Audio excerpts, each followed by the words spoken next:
కాకినాడ గాంధీనగర్లో వేంచేసి ఉన్న శ్రీ వెంకటేశ్వర స్వామివారి ఆలయంలో అయోధ్యలో శ్రీ బాలరాముని విగ్రహ ప్రాణ ప్రతిష్టను పురస్కరించుకొని ఆలయంలో శ్రీరామనామ సంకీర్తన కార్యక్రమం నిర్వహించారు.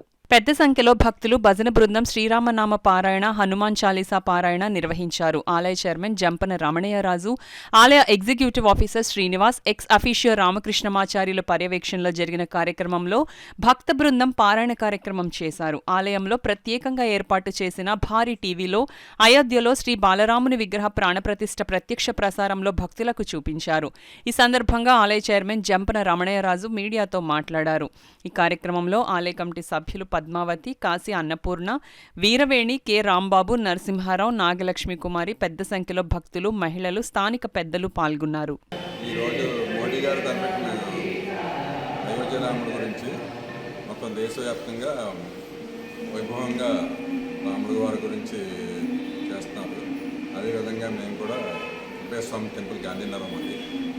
ఈ టెంపుల్ కూడా భక్తుల సహకారంతో మా యువ గారు నరసింహారావు గారు రాముడు వారి గురించి అంతా కూడా మోడీ గారు చెప్పిన ప్రకారం ఈరోజు అంతా కూడా ఉదయం 9 గంటల నుండి మధ్యాహ్నం 3 గంటల వరకు వైభవంగా 12:30 వరకు